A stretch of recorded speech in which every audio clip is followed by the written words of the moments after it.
Welcome back to the CashPT Lunch Hour podcast.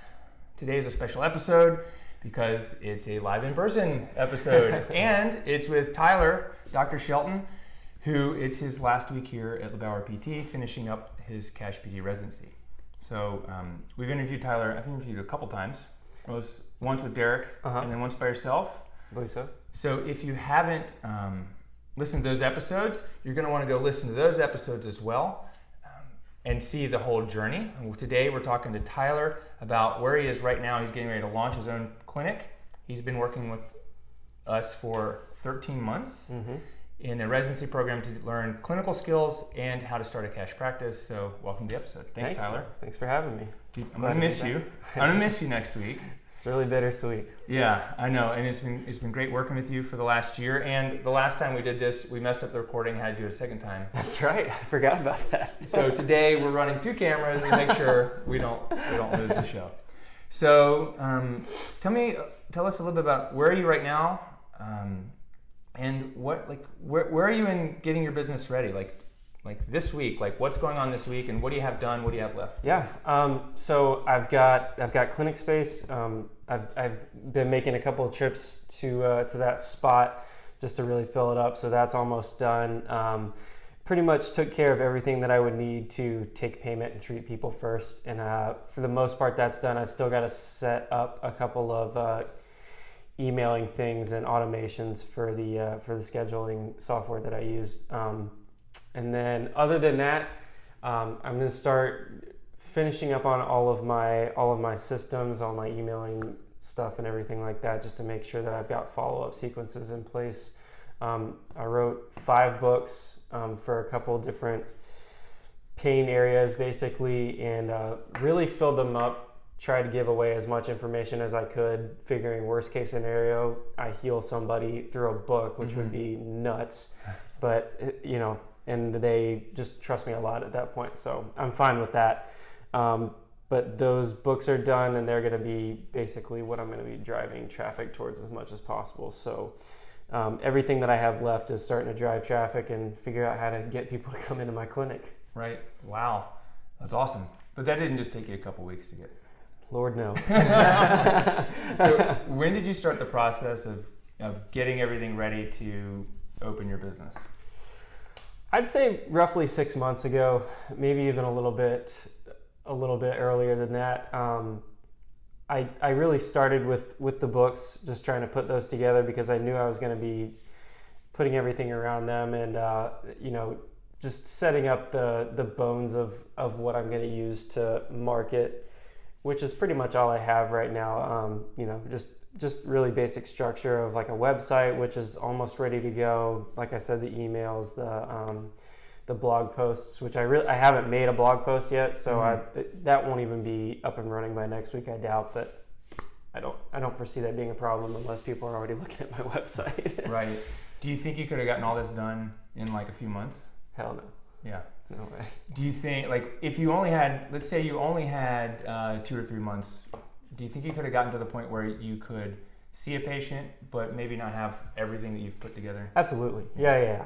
I think, that's depending on how quickly you can find a clinic space, but yeah, I could have, because really the stuff that I've needed to just take payment, I'm trying to think, it couldn't have taken me more than a month.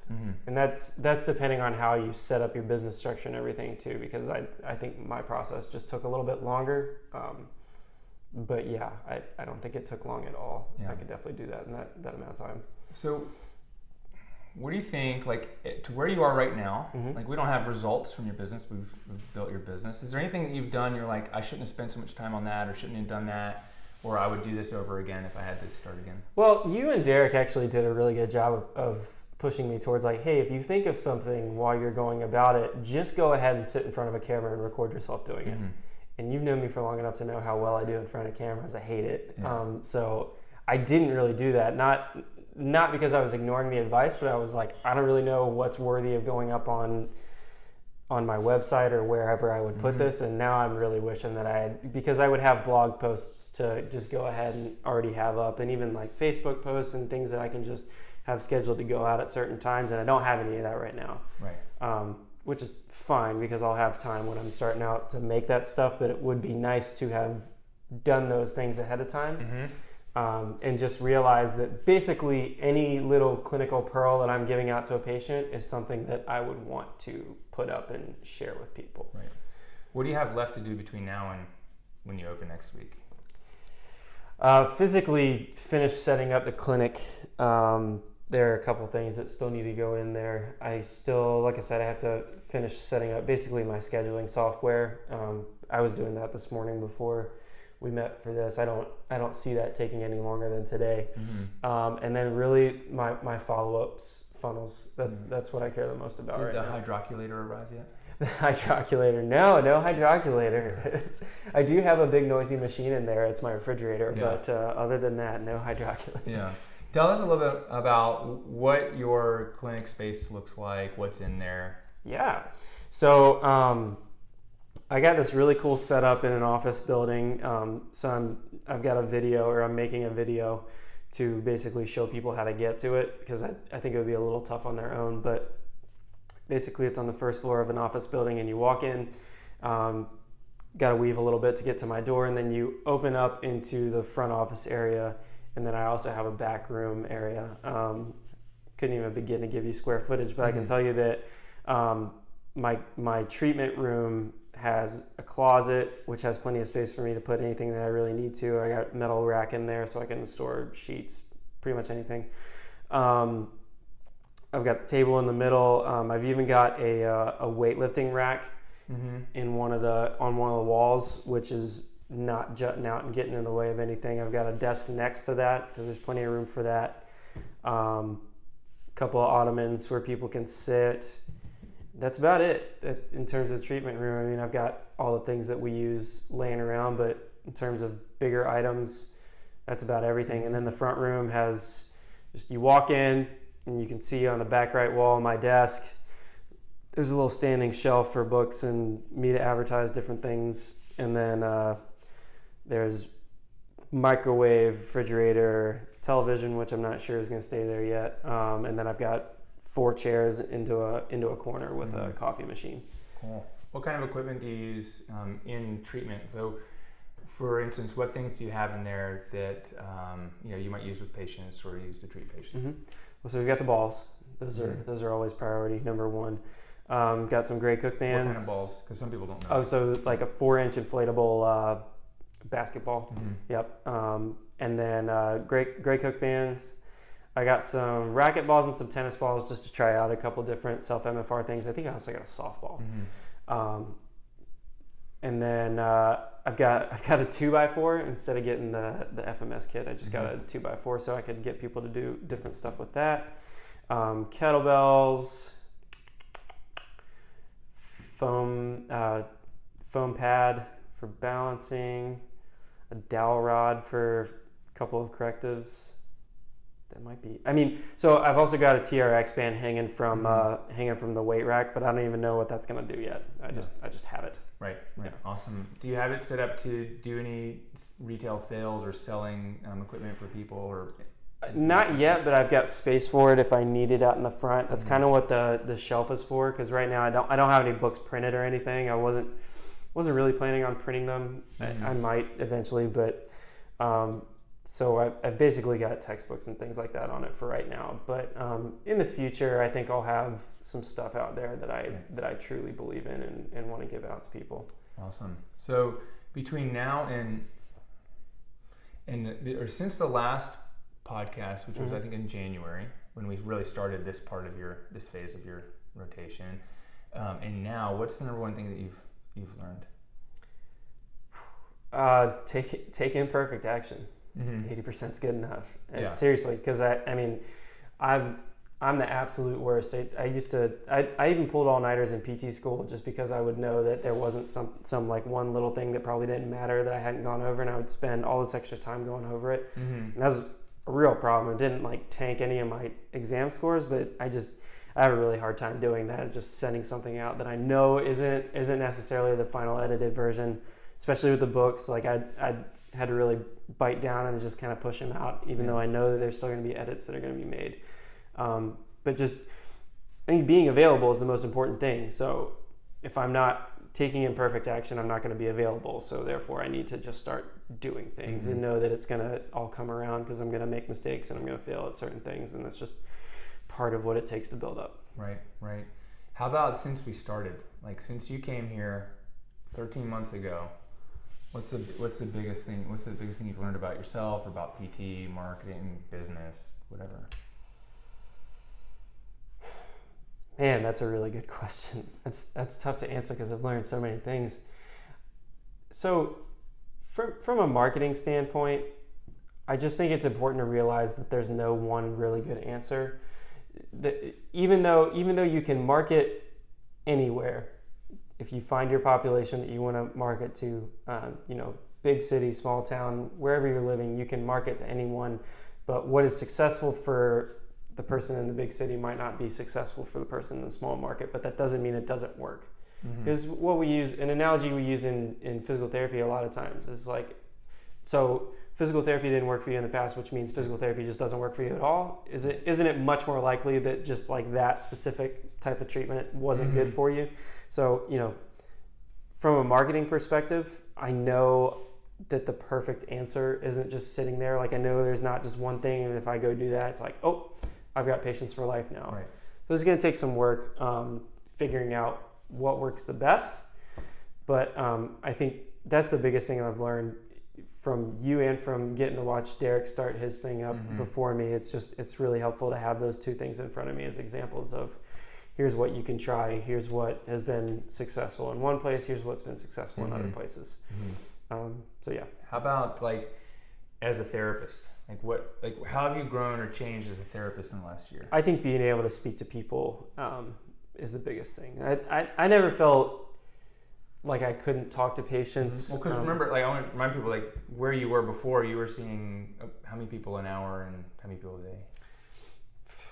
14, 16, I think was my max one time. It was not fun. And you were getting a lot of pressure to bill units and do what was referred, was on the script and not what you thought was right. Why aren't you using the tech? Why aren't you starting them off on heat for 30 minutes? Yeah.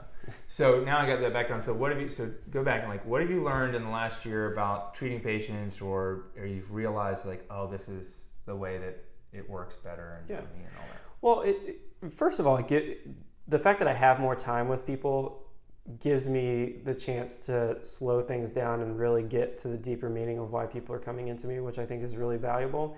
Almost to a detriment at one point. I was, kind of overshooting the TBDs because I was like, I don't want to stop this person from talking if they're getting all this good stuff out. So I think being able to communicate effectively to where I could not necessarily spin it on them, because that sounds like I'm just selling at them, but I never, by the end of a treatment session or by the end of a discovery or an evaluation, I never feel like I have to sell at somebody. I feel like everything that we've talked about from start to finish has already kind of spoken for itself. And if they're not bought in at that point, maybe I'll pull a couple things out of the bag, but I never really feel bad about it either, because I think sales just always carries this negative connotation. But since coming here, having seen the system that I was working in before and working here, not only does this just work better overall, it's a little bit quicker. In my opinion, it's more cost and time effective. So, even though our upfront seems a lot more expensive than what they're paying in their copay, I've got absolutely no problem, selling at people and telling them that that's how much it's going to cost to come to me, and this is what we're going to do. Because one, I know that I'm giving them a ton of value up front. I know nobody's going to follow up with them the way that we do. Nobody's going to check in on them the way that we do. Nobody's going to give them all the things that we give them the way that we do. So that's never, I think we were joking the other day that I'm just like a heartless bastard because when we raise the rates, but it's really like, I just believe in it so much that it doesn't bother me. I truly believe that it should be worth that amount. Right. Why do you think that you believe that and there's thousands of other people that don't? Like other physical therapists that don't believe that we're worth more than copay or more than $100? I think, well, first of all, because that's what they're told they're worth by insurance companies. People that are working out of the network, but people that are at least in the cash-based system or know of it, who are struggling to raise their rates. I think it's been easier for me because I was able to play with house money. Mm-hmm. It basically was no skin off my back. I'm like, fine, well, if they say no to this amount of money, then I'm not losing anything. I'm still getting paid a salary. So it was easier for me to start, but it also it paid off so well that I think I've been able to like tell other people about it and be like, hey, just by the way, this isn't going to blow up in your face the way that you think you do. Think it will, because we raised them on everybody, not just new people. We raised them on everybody, a pretty decent amount. And as long as I was comfortable with it, I didn't see any reason for them to be uncomfortable with it. Right. And I don't know if that answers your question on why I believe that so much. I just, I guess having such a jaded experience for the first however long I was out of school, I was like, all right, well, I know more than what is being given here, and I don't have the time to give it, and I don't, nobody else around us is trying to give it. They're just like, screw it. This is just how things are. So, being young and able to just kind of mess around with up and move and do different things in my life was definitely an advantage to that, but I would do it again. Yeah. I'm never going to go back in the other direction. Yeah, no, I get it. And so next week you're charging the same rates we're charging. Yep. And you think that's going to be an issue at all? Nope. Mm-hmm. Yeah. And you're like about a year and a half, almost 2 years out of school. Three. Closer to 3 years. Okay. I think. I don't know. Yeah, because I can't remember. You were out of school 2017, August 2017. Okay, 2017. So was it 8 months or was it over a year that when you started? 8 months. 8 months, yeah. Okay. So maybe you're right then. 13 months. Not 2 years yet. Holy crap. Yeah. Math. I know, math. I'll do math. Well, that's what phones and calculators are for these days. I was told there would be no math. So, what do you think? Going back, would you do anything differently? Or is there anything that you wish I'd told you that I didn't?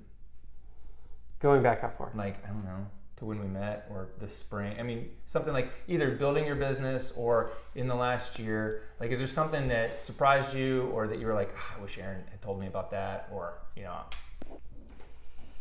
and you can throw me under the bus too. No, other than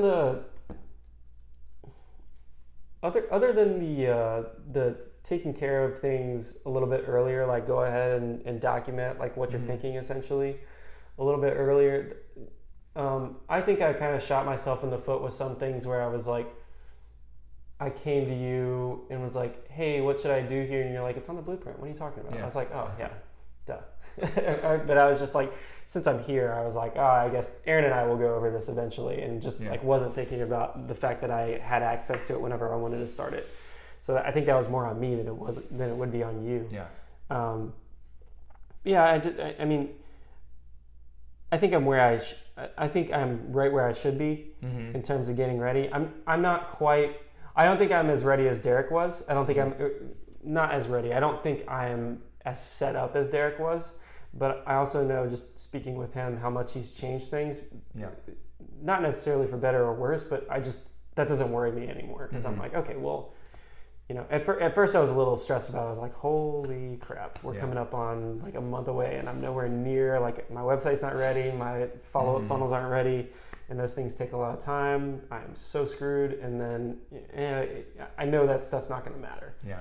Well, it's going to matter, but I know it's not going to be super important when I'm starting out, right? Because nobody's just gonna happen upon my website unless my SEO is just through the roof. Right. So what kinds of software are you using? So let's just what are you using for your website, emails, some of these other things, so EMR stuff? Doing ClickFunnels for the website, and I linked that up with ActiveCampaign to work on my follow-up funnels and basically capture all my patient information. So I made all my forms on there and everything like that. Intake queue I'm using for scheduling and invoices, which is something that I'm having to go figure out today, because we use QuickBooks here. So I'm gonna have to figure out how to do that today. Card Connect, it's Card Connect, right? Not Card Point. They're not the same thing. Well, they're kind of the Card Connect is the retail version of Card Point, which is the software. So I'm using them, and I have all that fairly set up. That's something else that I need to I just need to go run a card on it and play around with things. But I have experience working with that through here. I just need to make sure that I have everything set up from that end. Let's see, G Suite for my notes. That's about it. Okay. What about, are you using anything for home exercise? Are you just gonna give out paper? I'm gonna give out paper, program? Yeah. I think it'd be interesting to have an app for it. I think that adds a lot of work on my end. That is just really unnecessary right now with because we have a ton of sheets. Right. But even that, in my opinion, is above and beyond, because I knew plenty of. Matter of fact, we in the clinic that I was in didn't give out sheets unless it was something that you were supposed to give out sheets for, a hip program or something. Right. Which made no sense to me, but we didn't give out sheets, and I got really good at stick figure drawings because I would just feel terrible giving out these exercises and not having anything for people to look at. So I'd at least write them down, or instructions. Right. So walking into a place, it was just go find that in the file cabinet and hand it to them. It was awesome. That's awesome. Is there anything else that you're doing? That you've set up, or you're using a service or software other than these things or is this pretty much it? Yeah, that's it, man. It's not expensive. Yeah. My overhead is pretty lean. Is really low. Yeah. Really low. Yeah. Awesome. Yeah. What are your plans? Is that you? Maybe here, yeah. At least we didn't lose the recording. Yeah, at least we didn't lose the recording. So what are your plans, first year? What are your goals, first month, 6 months, 1 month?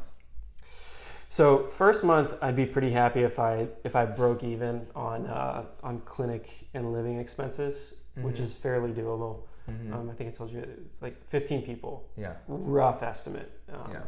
15 visits. Yes, 15 visits in that month. Sorry, not 15 different people. Which I think is fairly attainable.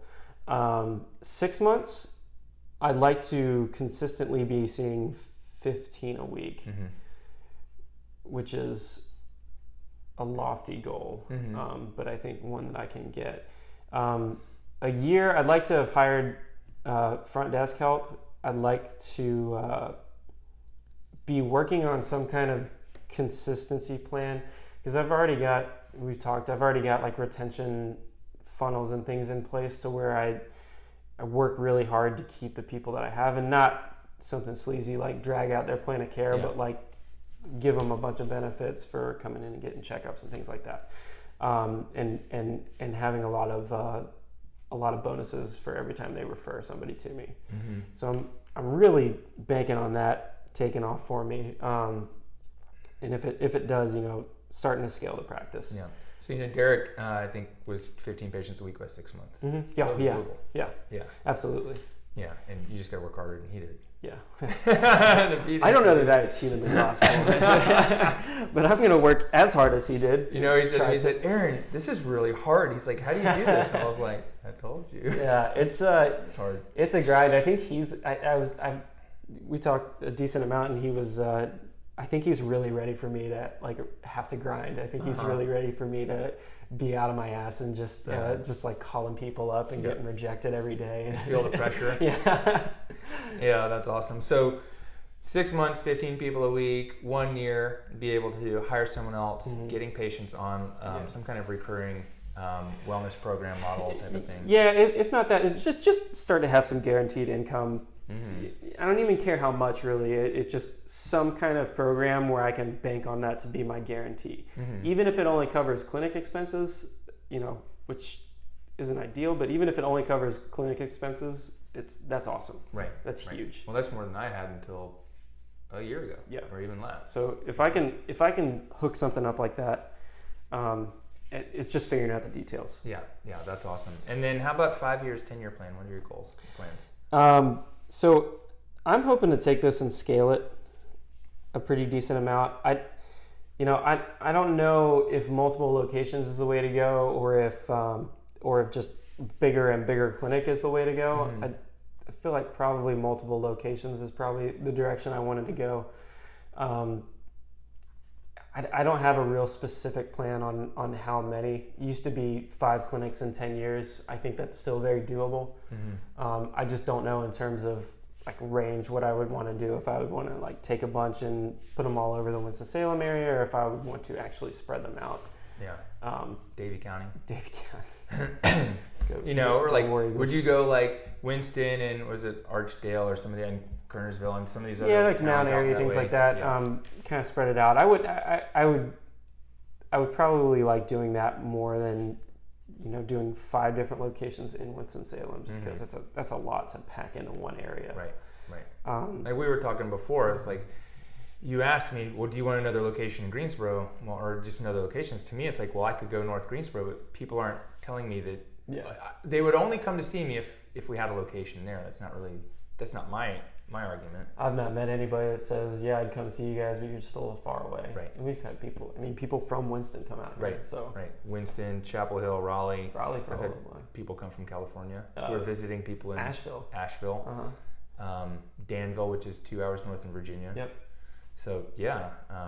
So I don't know, but that's interesting. But like if I was like, oh, I got to have one in Winston and High Point, I'd put my clinic right next to yours. Yeah. I'd shut down. Oh, sorry guys, we're moving.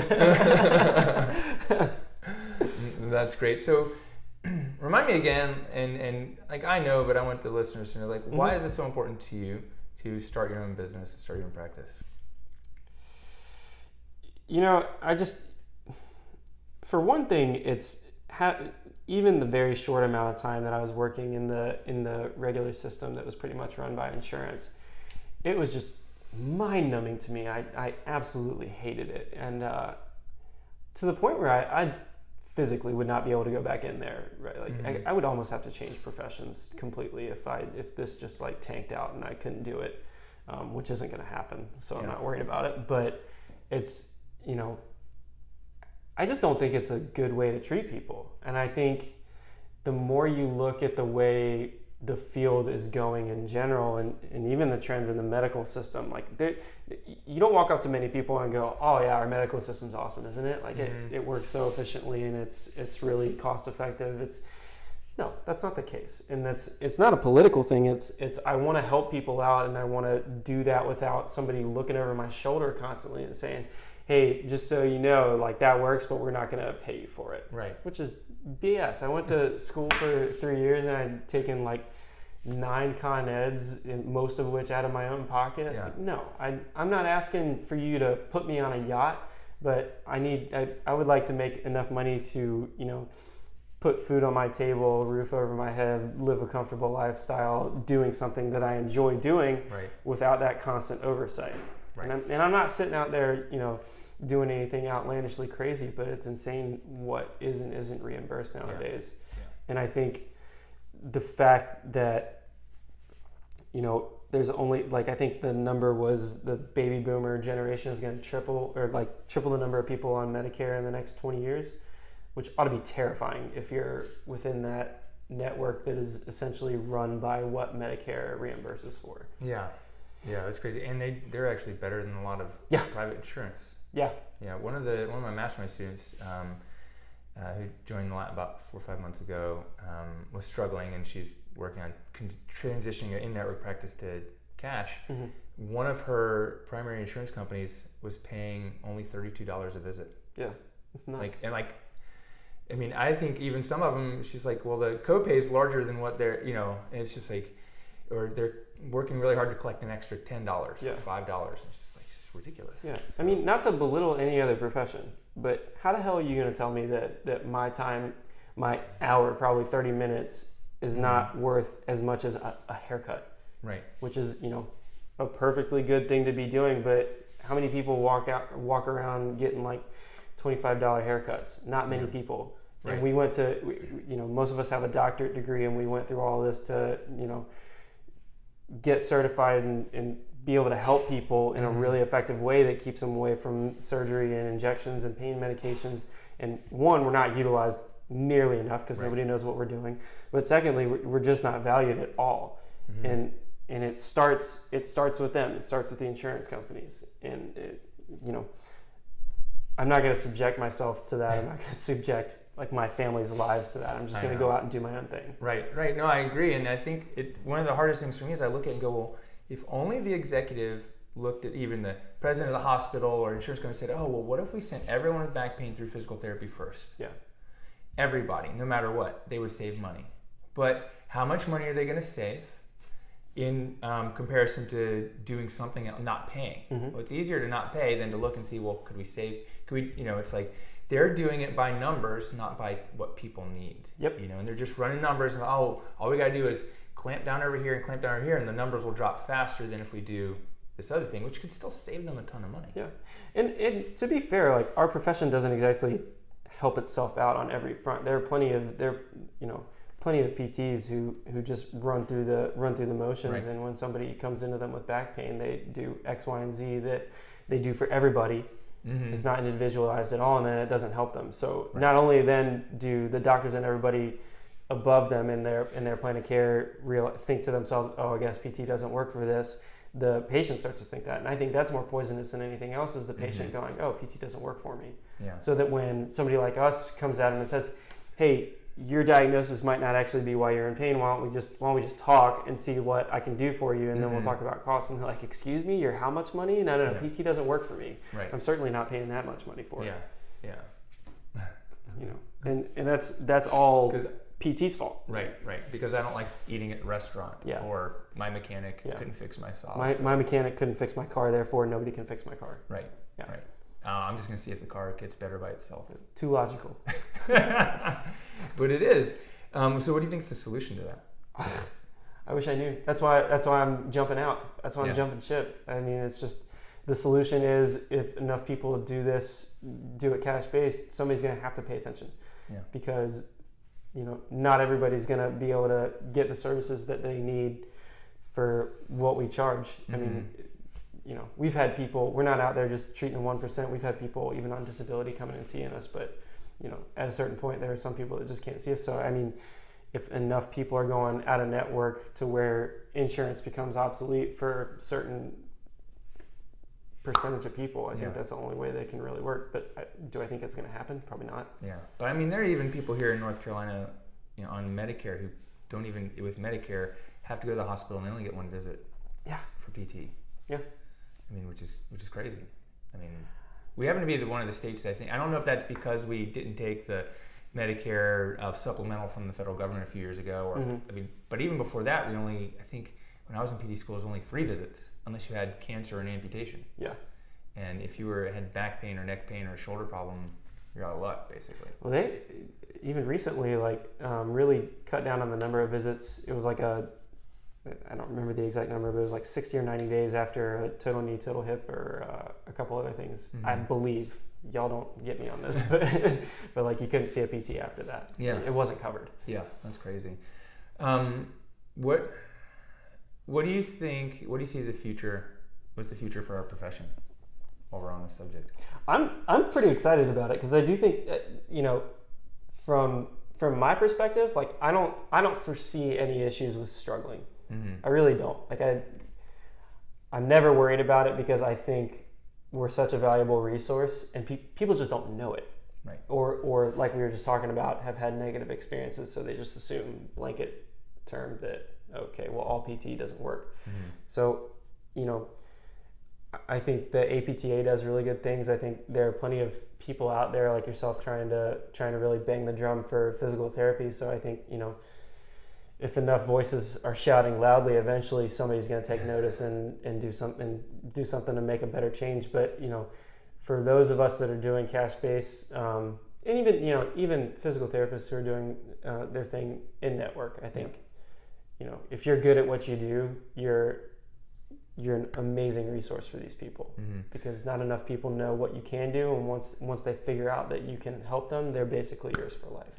How do we get John Q. Public to understand exactly what we do? Wish I knew. Yeah. I wish I knew. That would solve my marketing problem. Right. Well, in that, are you marketing like Shelton Movement Performance? We do physical therapy great. I mean, is that your message, or do you have a different message? Nope. We help busy and active people stay fit, healthy, and independent without pain medications, injections, and surgery. Yeah. Which is, I joking with my wife that my mom is really out there telling people that I'm opening up in the area, which is great. But when she talks to people, she's like, yeah, he's just gonna want to needle the crap out of you. And I'm like, please don't tell people that, because first of all, not a guarantee. And second of all, they don't need to think that that's what I do. Like I was joking with my wife that I was just going to give my mom a scrap of paper, and when she tells people that I'm opening up, I'm like, this is all you're allowed to say. And if they ask you any follow-up questions, you're like, you repeat the line, because that's all you're allowed to say. That's awesome. That's really great. What if someone's listening and they're interested in starting a cash practice? What's the number one thing that they need to know? Like, especially the person's like, well, I'm not sure I want to do it, or I don't know if it's going to work for me, or. Yeah, get help.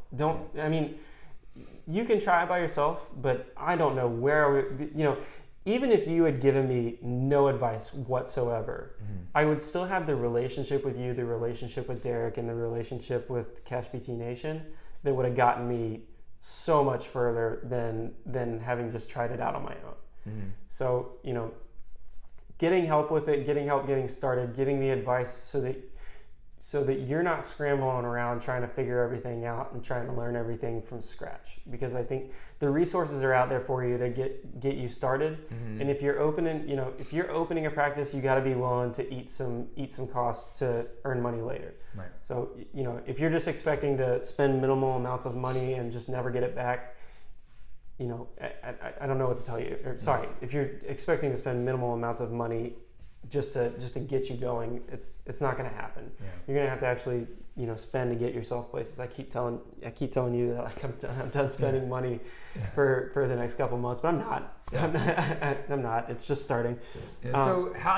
But a lot of people are like, oh, I can do it on my own, right? Like, what was it about you? Like, okay, was there something about you that was like, I could do it on my own, and I just think there's so many things that you wouldn't even think of that I don't think I would have figured out if I had done this, and if I had done it on my own.